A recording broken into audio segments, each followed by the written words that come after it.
നേരം വൈകുന്നേരത്തിൽ നമ്മൾ ഇന്ന് ആദ്യം പോകുന്നത് ഫോക്കസ് നമ്പർ 1 കന്യാസ്ത്രീകൾ ജയിലിൽ തുടരും.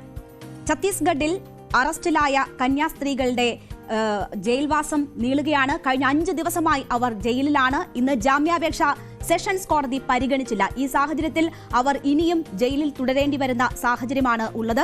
തങ്ങളുടെ അധികാര പരിധിയിൽ വരുന്ന കാര്യമല്ല എന്ന് കാട്ടിയാണ് സെഷൻസ് കോടതി ഇന്ന് ഈ ജാമ്യാപേക്ഷ പരിഗണിക്കാതിരുന്നത്. മാത്രവുമല്ല, NIA കോടതിക്ക് ഈ കേസ് കൈമാറുകയും ചെയ്തിരിക്കുന്നു. വളരെ ഗൗരവമുള്ള വിഷയമായി ഇത് മാറിക്കൊണ്ടിരിക്കുകയാണ്. അപ്പോൾ നമുക്ക് ഈ വിഷയം വിശദമായി തന്നെ പരിശോധിക്കാം. ഫോക്കസ് നമ്പർ 1ലേക്കാണ് വിശദമായി കടക്കുന്നത്. ഇന്ന് കോടതിയിൽ സംഭവിച്ചത് എന്താണ് എന്ന് നോക്കാം. ഇന്നലെ മജിസ്ട്രേറ്റ് കോടതി ജാമ്യാപേക്ഷയെ പരിഗണിക്കാതിരുന്ന സാഹചര്യത്തിലാണ്, തള്ളിയ സാഹചര്യത്തിലാണ് സെഷൻസ് കോടതിയിലേക്ക് എത്തിയത്. മജിസ്ട്രേറ്റ് കോടതി പറഞ്ഞത് മനുഷ്യക്കടത്തും ഒപ്പം തന്നെ മതപരിവർത്തനവുമാണ് ഇതിൽ ആരോപിക്കുന്നത്. ഇത് തങ്ങളുടെ അധികാര പരിധിയിൽ വരുന്നതല്ല എന്ന് കോടതി പറഞ്ഞു. ഈ സാഹചര്യത്തിലാണ് സെഷൻസ് കോടതിയിലേക്ക് കാര്യങ്ങൾ എത്തിയത്. പക്ഷേ സെഷൻസ് കോടതിയും സമാനമായ നിലപാട് തന്നെ എടുത്തു. ഇത് വളരെ ഗൗരവമുള്ള വിഷയമാണ്. 10 വർഷം വരെ തടവ് ലഭിക്കാവുന്ന കുറ്റങ്ങൾ ചുമത്തിയിരിക്കുന്നുണ്ട്, വകുപ്പുകൾ ചുമത്തിയിരിക്കുന്നുണ്ട്. ആ സാഹചര്യത്തിൽ ഇത് പരിഗണിക്കാനാകില്ല എന്ന് സെഷൻസ് കോടതിയും നിലപാടെടുത്തു. മാത്രവുമല്ല, ഇത് NIAയുടെ ബിലാസ്പൂരിലെ NIA കോടതിയിലേക്ക് മാറ്റുകയും ചെയ്തിരിക്കുകയാണ് കോടതി ചെയ്തത്. അപ്പോൾ ഈ കന്യാസ്ത്രീമാരുടെ അഭിഭാഷകർ ഇത് തള്ളി, ഈ ആരോപണങ്ങൾ തള്ളി. ജീവിക്കാനുള്ള അവകാശം, അതിൽ നിന്നുകൊണ്ട് തൊഴിലെടുക്കാനുള്ള അവകാശം, അത് മാത്രമാണ് യുവതികൾ ചെയ്തത്. ഈ ആരോപണങ്ങൾ നിലനിൽക്കുന്നതല്ല എന്ന് അഭിഭാഷകർ ചൂണ്ടിക്കാട്ടി. പക്ഷേ കോടതി അത് പരിഗണിച്ചില്ല. ഈ ഹർജി പോലും പരിഗണിക്കാതെ മാറ്റുകയായിരുന്നു. ഈ ഒരു സാഹചര്യത്തിൽ സിസ്റ്റർ പ്രീതി മേരിയും വന്ദന ഫ്രാൻസിസും ഇനിയും ജയിലിൽ തുടരേണ്ടി വരുന്ന സാഹചര്യമാണ് ഇന്നത്തെ കോടതി നടപടികളിലൂടെ ഉണ്ടായിരിക്കുന്നത്. ഇടപെടാൻ അധികാരമില്ല എന്ന കാരണം ചൂണ്ടിക്കാട്ടിക്കൊണ്ടാണ് കോടതി ഈ അപേക്ഷ പരിഗണിക്കാതെ മാറ്റിയത്. ബിലാസ്പൂർ NIA കോടതിയിലേക്കാണ് ഇത് മാറ്റിയിരിക്കുന്നത്. ഇനി നമുക്ക് നോക്കാം എന്താണ് കോടതിക്ക് പുറത്ത് സംഭവിച്ച കാര്യങ്ങളെന്ന്. കോടതിക്ക് പുറത്ത് ഇന്ന് വലിയ നാടകീയ സംഭവങ്ങളാണ് അരങ്ങേറിയത്. അത് ജാമ്യം നൽകരുത് എന്ന് ആവശ്യപ്പെട്ടുകൊണ്ട് ബജ്രംഗ് ദൾ പ്രവർത്തകർ അവിടേക്ക് തടിച്ചെത്തുകയും അവിടെ അവർ മുദ്രാവാക്യം വിളികളുമായി തുടരുകയും ചെയ്തതാണ് നമ്മൾ കോടതിക്ക് പുറത്ത് കണ്ടത്. ഈ ജാമ്യാപേക്ഷ പരിഗണിക്കും എന്ന് കരുതി എത്തിയ ബജ്രംഗ് ദൾ പ്രവർത്തകരാണ്. ജ്യോതി ശർമ്മയുടെ നേതൃത്വത്തിലാണ്. നമുക്ക് കഴിഞ്ഞ ദിവസങ്ങളിൽ നമ്മൾ ദൃശ്യങ്ങൾ കണ്ടതാണ്. ജ്യോതി ശർമ്മ എങ്ങനെയാണ് ഈ കന്യാസ്ത്രീകളോട് റെയിൽവേ സ്റ്റേഷനിൽ പ്രതികരിച്ചത് എന്ന് നമ്മൾ കണ്ടതാണ്. അടിച്ച് മുഖം തിരിച്ചു കളയും എന്ന് ഭീഷണിപ്പെടുത്തിയത് നമ്മൾ കണ്ടതാണ്. അതേ ജ്യോതി ശർമ്മയുടെ നേതൃത്വത്തിലാണ് ഈ കോടതിക്ക് പുറത്ത് നാടകീയ സംഭവങ്ങൾ അരങ്ങേറിയത്. കോടതി ഒരു തീരുമാനം പറയുന്നതിന് മുമ്പ് തന്നെ ഇത് NIA കോടതിയിലേക്ക് മാറിയേക്കാമെന്ന് ഇവർ മാധ്യമങ്ങളോട് പ്രതികരിക്കുന്നുണ്ടായിരുന്നു. മാത്രവുമല്ല, ഈ കോടതി ഈ ജാമ്യാപേക്ഷ പരിഗണിക്കാൻ പോകുന്നില്ല എന്ന് പറഞ്ഞു. ആഘോഷങ്ങൾ തുടങ്ങി അത്തരം നാടകീയ രംഗങ്ങൾക്കാണ് ഇന്ന് കോടതിയുടെ മുൻവശം വേദിയായത്. അപ്പോൾ പോലും ഇതിനെല്ലാം കാഴ്ചക്കാരായി റെയിൽവേ സ്റ്റേഷനിൽ നിന്നതുപോലെ തന്നെ പോലീസ് ആ കോടതിക്ക് മുൻപിലുണ്ടായിരുന്നു. കോടതി പരിസരമായിട്ട് പോലും ഇത്തരം സാഹചര്യങ്ങൾ അവിടെ എങ്ങനെ സൃഷ്ടിക്കപ്പെട്ടു എന്ന തരത്തിലുള്ള വലിയ ചോദ്യങ്ങൾ ഉണ്ടാവുകയാണ്. അതേസമയം വലിയ പ്രതിഷേധമാണ് ഈ സംഭവവുമായി ബന്ധപ്പെട്ട് കേരളത്തിൽ ഉയരുന്നത്. ഒപ്പം തന്നെ രാജ്യ തലസ്ഥാനമായ ഡൽഹിയിലും ഉയരുന്നത്. ഇന്ന് കത്തോലിക്ക സഭയുടെ നേതൃത്വത്തിൽ രാജ്ഭവനിലേക്ക് പ്രത്യക്ഷ സമരം നടന്നു. വായ് മൂടിക്കെട്ടിയുള്ള പ്രതിഷേധമാണ് അവിടെ നടന്നത്. അല്പം മുൻപ് ആണ് ആ പ്രതിഷേധം അവിടെ അരങ്ങേറിക്കൊണ്ടിരുന്നത്. വലിയ ഐക്യദാർഢ്യ പ്രതിഷേധ റാലിയായി തന്നെ വായ് മൂടിക്കെട്ടി പുരോഹിതർ അടക്കമുള്ളവർ രാജ്ഭവനിലേക്ക് മാർച്ച് നടക്കുന്നതാണ് നമ്മൾ കണ്ടത്. അപ്പോൾ കത്തോലിക്ക സഭ ഈ വിഷയത്തിൽ പ്രത്യക്ഷ സമര രംഗത്ത് ഇറങ്ങുന്നതിനാണ് ഇന്ന് കേരളം സാക്ഷ്യം വഹിച്ചത്. ഛത്തീസ്ഗഡിൽ സന്യാസിമാരെ അന്യായമായി അറസ്റ്റ് ചെയ്തതിൽ പ്രതിഷേധിക്കുന്നത്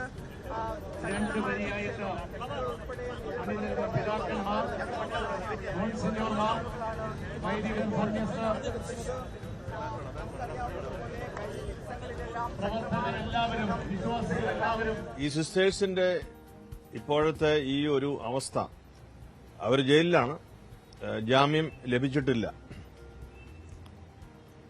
ഇതൊരു മാനദണ്ഡമായിരിക്കും. ഇതിനെ അടിസ്ഥാനപ്പെടുത്തിയാണ് നമ്മൾ കാര്യങ്ങൾ നിരീക്ഷിക്കുന്നതും മുൻപോട്ടുള്ള കാര്യങ്ങൾ പോകുന്നതും സ്വാഭാവികമായി. അപ്പോൾ തീർച്ചയായും ഇവർക്ക് ലഭിക്കേണ്ടുന്ന ഒരു നീതി ലഭിക്കാതെ വരുമ്പോൾ പിന്നെ എന്ത് ചങ്ങാത്തം, പിന്നെ എങ്ങനെയാണ് നമുക്കൊരു സാഹോദര്യത്തിന്റെ പൂർണ്ണത പറയാൻ കഴിയുക? അതുകൊണ്ട് പറയുന്നത് പ്രവർത്തിക്കുന്നതിൽ ആത്മാർത്ഥത എല്ലാവരും പ്രകടമാക്കുക, ഇതാണ് നമ്മൾ ആഗ്രഹിക്കുന്നത്. കടുത്ത വിമർശനമാണ് മലങ്കര കത്തോലിക്ക സഭ ഉയർത്തിയത്. അവര് ഇതിന്റെ വസ്തുതകൾ മനസ്സിലാക്കി സത്യസന്ധമായിട്ട് ഇടപെടാനാണെങ്കിൽ ഒരുപക്ഷെ ഉത്തരവാദിത്തപ്പെട്ടവരുടെ ഒരു ഫോൺ കോൾ കൊണ്ട് തീർക്കാവുന്ന ഒരു വിഷയമാണിത്. പക്ഷേ അത് നിയമമാണെന്നും നിയമത്തിൻ്റെ വഴിക്കാകട്ടെ എന്നൊക്കെ പറഞ്ഞുകൊണ്ട് വല്ലാതെ ഇതിനെ നീട്ടിക്കൊണ്ടു പോകുന്നതായിട്ടാണ് തോന്നുന്നത്.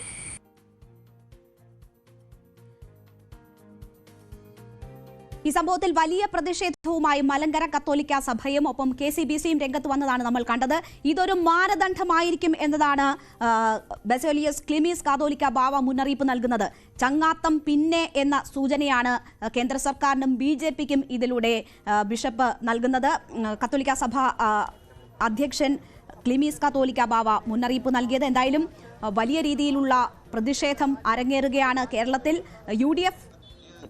UDFും ഈ വിഷയവുമായി ബന്ധപ്പെട്ട് മാർച്ച് നടത്തി. സ്ത്രീകളെ അകാരണമായി ജയിലിലടച്ച് പീഡിപ്പിക്കുന്ന BJP സർക്കാരിനെതിരെ പ്രതിഷേധിച്ചുകൊണ്ട് കേരള പ്രദേശ് കോൺഗ്രസ് കമ്മിറ്റിയുടെ നേതൃത്വത്തിൽ നടക്കുന്ന പ്രൊട്ടസ്റ്റ് വാക്ക് BJP സർക്കാരിന്റെ ഫാസിസ്റ്റ് നയങ്ങൾക്ക് എതിരെ പ്രതിഷേധിച്ചുകൊണ്ട് കേരള പ്രദേശ് കോൺഗ്രസ് കമ്മിറ്റി സംഘടിപ്പിച്ചിരിക്കുന്ന കടന്നു വരികയാണ്. KPCCയുടെ അധ്യക്ഷൻ ബഹുമാന്യനായ സണ്ണി ജോസഫ് MLA, പ്രതിപക്ഷ നേതാവ് വലിയ പ്രതിഷേധമാണ് രാജ്ഭവനിലേക്ക് ഇന്ന് നടന്നത്. രാജ്യതലസ്ഥാനവും വലിയ രീതിയിലുള്ള പ്രതിഷേധത്തിന് 3ാം ദിവസവും വേദിയായി. നമുക്കറിയാം, കഴിഞ്ഞ 3 ദിവസവും പാർലമെന്റിന് മുന്നിൽ പ്രതിഷേധം നടന്നിരുന്നു. ഇന്നും UDF MPമാർ പാർലമെന്റിന് മുന്നിൽ പ്രതിഷേധിച്ചു.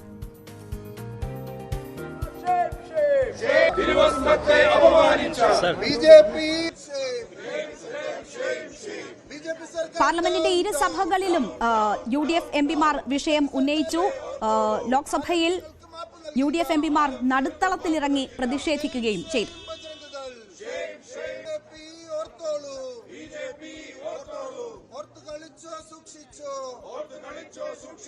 ഇപ്പോൾ നമ്മൾ കാണുന്നത് പ്ലക്കാർഡുകളുമായി പ്രിയങ്ക ഗാന്ധിയുടെ നേതൃത്വത്തിൽ പാർലമെന്റിന് മുന്നിൽ നടന്ന പ്രതിഷേധമാണ്. അതിനുശേഷം പ്രിയങ്ക ഗാന്ധി ഇവരുടെ റിലീസ് ഉടൻ ഉണ്ടാകണമെന്ന് ആവശ്യപ്പെട്ടുകൊണ്ട് സംസാരിക്കുകയും ചെയ്തു. അതിലേക്ക് 3 ladies with another bunch of ladies, they should not be manhandled and treated like this.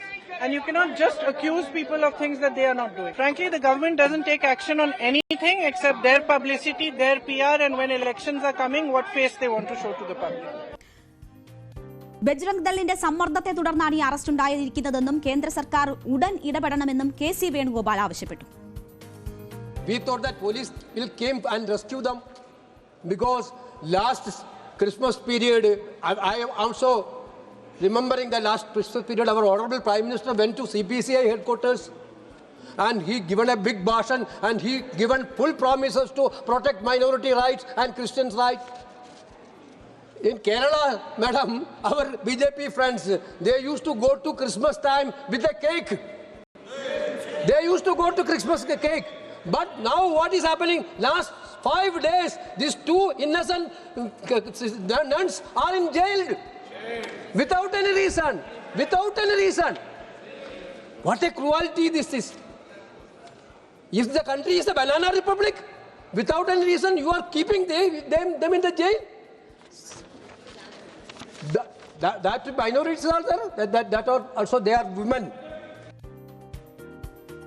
ഇന്ന് ആദ്യമായി ഈ വിഷയം സഭയിൽ എടുക്കുമ്പോൾ കേരളത്തിൽ അരമനകൾ കയറിയിറങ്ങി കേക്ക് വിതരണം ചെയ്യുന്ന BJP നേതാക്കൾ കേക്ക് വിതരണം ചെയ്യുമ്പോൾ വടക്കേ ഇന്ത്യയിൽ കന്യാസ്ത്രീകളെ കയ്യാമം വെക്കുകയാണ് എന്ന കാര്യം ചൂണ്ടിക്കാട്ടുകയാണ് KC വേണുഗോപാൽ ചെയ്തത്. കഴിഞ്ഞ 3-4 ദിവസമായി തന്നെ കോൺഗ്രസ് ഈ രീതിയിലുള്ള വലിയ രീതിയിലുള്ള പ്രതിഷേധം ഈ വിഷയവുമായി ബന്ധപ്പെട്ട് നടത്തുന്നുണ്ട്. നമുക്കറിയാം, കോൺഗ്രസ് നേതാക്കൾ, UDF നേതാക്കൾ, അവരുടെ പ്രതിനിധി സംഘം ഈ ജയിലിലെത്തി കന്യാസ്ത്രീകളുമായി സംസാരിച്ചിരുന്നു. കഴിഞ്ഞ ദിവസം എത്തിയ LDF സംഘത്തിന് പക്ഷേ കന്യാസ്ത്രീകളെ കാണാൻ അനുവാദം ലഭിച്ചിരുന്നില്ല. അത് സമയം കഴിഞ്ഞുപോയി എന്നത് ചൂണ്ടിക്കാട്ടി അവർക്ക് കഴിഞ്ഞ ദിവസം അനുമതി നിഷേധിക്കുകയായിരുന്നു. ഇന്ന് ഇടത് സംഘം കന്യാസ്ത്രീകളുമായി കൂടിക്കാഴ്ച നടത്തി. അതിനുശേഷം ബൃന്ദ കാരാട്ട് പ്രതികരിച്ചു. यहाँ एक नकली बनाए गए केस के ऊपर 2 सिस्टर्स, 2 नन्स जो सालों से गरीबों के बीच रहकर काम कर रहे हैं, ये छत्तीसगढ़ गवर्नमेंट और बीजेपी की संकीर्ण एजेंडा के तहत आज जेल में डाले गए हैं। उनकी तबीयत भी खराब है, उनकी आर्थराइटिस है, बुखार है, उनको जमीन पर सुलाया जा रहा है। इंडिया न्यूज़ थोड़ा नीचे। और आज ये हालत है कि ये नन्स को ये सवाल पूछना पड़ रहा है कि उनके ऊपर बजरंग दल वालों ने आरोप लगाया कि वो विदेशी हैं।